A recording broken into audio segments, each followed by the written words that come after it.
My first one is, how Hit did me. you determine like that it was going to be like a thief and like this engineer and then this noble woman, like versus a paladin, or like how did you decide kind of on these characters and kind of like where they start in this first book? Yeah, so I'll start with the strongest character actually. This character, Amara, she is the noble lady. She has been solid from the get-go. I knew very early on who she is, what kind of person she would be, and how she would present herself on the page. And it happened really early with my writing group that I was working with at the time, where one of the people was giving me feedback and he turned to me and she goes, "Yeah, she's a spider queen."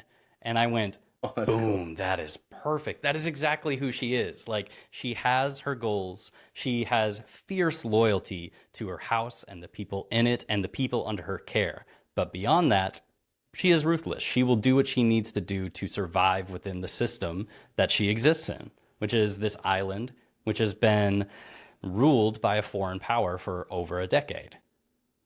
And her, I knew from the very get go that I wanted this kind of like political intrigue storyline through her.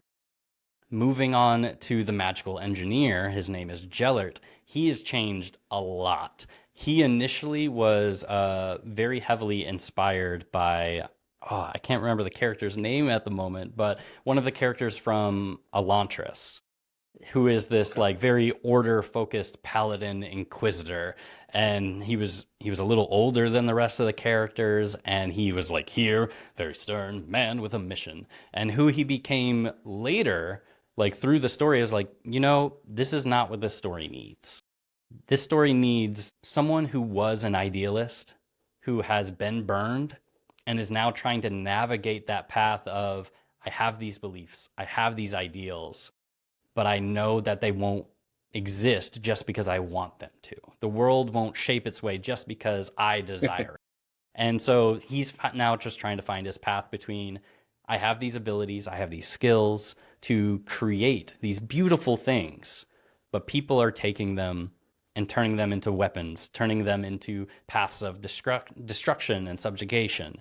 And how do I navigate that now? I want to build, I want to create, but people are taking what I make and turning it to evil. And then the last character, the magical thief, he was actually the character I knew first. He has changed a lot over the story, but for the most part, I knew I needed a character who's down in the dumps, who started very high up before the story, and at the beginning of the story, he is an angry individual, because a lot of people are dealing with a lot of personal anger of the unfairness of life or things that have happened to them. And how do you deal with that? How do you deal with this unreasonable amount of like fire that you have in your chest that feels caustic, but you need to fulfill it? And I wanted to showcase in a character in the story how this individual went through it, how they're trying to achieve what they think will make them happy and what actually does make them happy by dealing with the issues that their past has dumped on them. Super cool. Well, I got to say, Thank you. everybody who has watched my podcast at some point knows that you had me at not hello, Michael, but you had me at thief. Because I just have to say, like, like Sir Pervin the Wayward from Dragonlance, like the Wayward Knights, Mhm. like there have been so many, like Imoen from Baldur's Gate, like you name a thief or a Nice. rogue, as I like to call them, right?